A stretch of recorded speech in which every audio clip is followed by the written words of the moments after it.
Welcome to MD steno classes. Dictation start होगी 5 second बाद। Yes.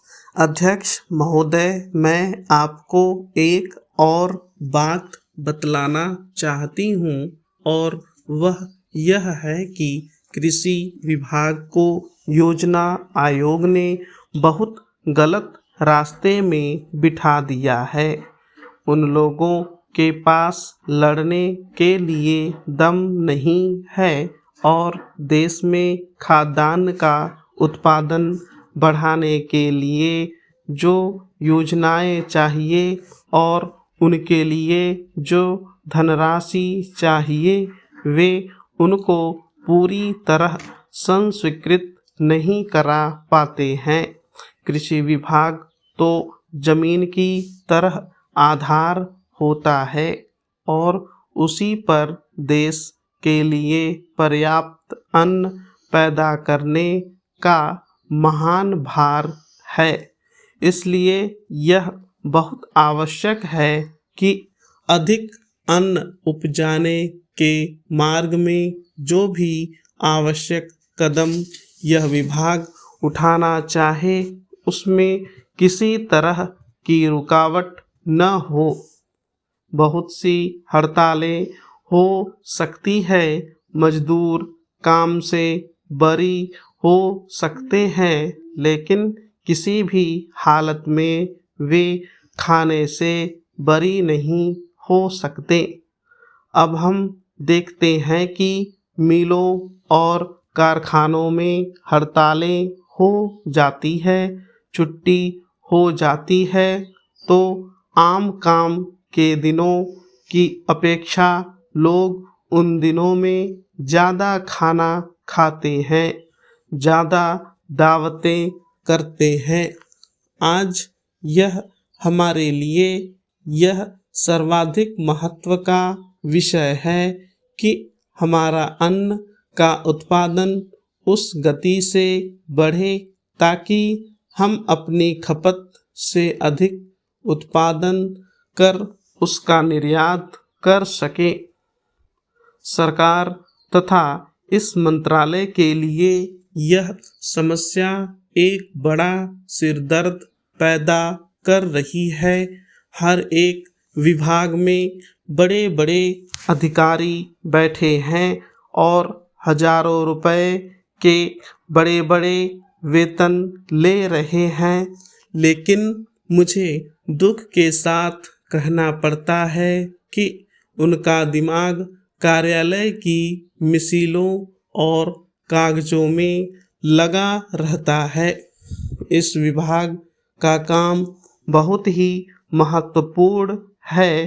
प्राकृतिक कोप के कारण जो समय समय पर हमारी फसलों को नुकसान होता है, इससे भी अपनी फसलों की रक्षा करने के लिए आवश्यक कदम उठाना इसके जिम्मे है। आज मेरे पास लखनऊ से कुछ लोग आए थे। वे लोग बोल रहे थे कि यहाँ दिल्ली में इस अवसर पर ठंडी हवा चल रही है और आप यहाँ दरवाजे बंद करके बैठे हैं या आराम से लेटे हैं, लेकिन हमारी तो जान खतरे में है। वहाँ ओले गिर रहे हैं और हमारी गेहूं की फसल खतरे में है।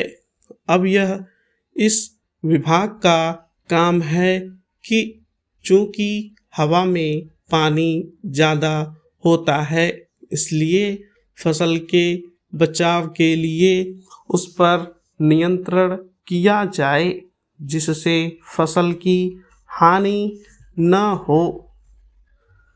अध्यक्ष महोदय, जिस भावना से मैंने यह बिल पेश किया है उसको विरोधी पक्ष के लगभग सभी सदस्यों ने एक मत से महसूस किया है कि देश में बेकारी की जो समस्या है वह एक भयंकर समस्या है और उसके कारण हमारे देश का विकास, चाहे वह सामाजिक हो, आर्थिक हो या सांस्कृतिक, रुका हुआ है और ऐसी स्थिति में हम आगे बढ़ नहीं सकते हैं। इसी प्रकार से इस परिस्थिति का निर्माण हम पिछले 54 वर्षों से देख रहे हैं। मंत्री महोदय ने यहाँ पर अभी कहा है कि राष्ट्रपति इस काम को नहीं कर सकते हैं क्योंकि वह उनका अधिकार के बाहर है। आप राज्यों में राज्यपाल शासन स्थापित करते हैं जब यह देखते हैं कि किसी राज्य में वहाँ की व्यवस्था विकास का ठीक नहीं हो रहा है, जब किसी राज्य में गड़बड़ी फैल रही हो, विकास का काम समाप्त हो गया हो और जिम्मेदारी से लोग काम न करते हों तो वहाँ पर राज्यपाल शासन स्थापित किया जाता है। ऐसे बहुत से उदाहरण हमारे देश में मौजूद हैं। उसी प्रकार से हमारे राष्ट्रपति हैं और अगर देश में इस तरह की स्थिति वर्षों तक चले तो कोई कारण नहीं है आपात के रूप में राष्ट्रपति इस देश की सुरक्षा के लिए, इस देश की उन्नति के लिए जिम्मेदारी अपने हाथ में न ले सके। हमारे भाइयों ने बहुत से उदाहरण दिए हैं कि राज्यों में संयुक्त सरकारें नहीं चली, लेकिन उसके पीछे राजनीतिक हथकंडे थे। अगर कोई राजनीतिक पार्टी जिम्मेदारी से काम नहीं करती तो विधान में यह स्पष्ट है कि राष्ट्रपति शासन अपने हाथ में ले। मैं एक उदाहरण देता हूँ कि संविधान में आदिवासी हरिजनों के उत्थान के लिए प्रण किया गया था कि 10 वर्ष में उनकी सामाजिक तथा आर्थिक स्थिति को सुधार देंगे, लेकिन यह सरकार उसमें भी असफल रही। उसको एक बार 10 वर्ष के लिए बढ़ाया गया और दोबारा फिर 10 वर्ष के लिए बढ़ाया गया। इसी तरह से उसको बढ़ाते जा रहे हैं, लेकिन उनकी आर्थिक और सामाजिक उन्नति आप नहीं कर पाए हैं। इस काम में सरकार बिल्कुल असफल हुई है। पिछली बार सरकार पर अविश्वास का प्रस्ताव भी लाया था और वह पास होने वाला था।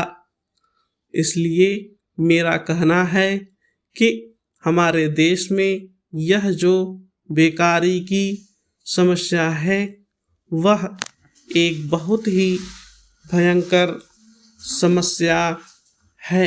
स्टॉप।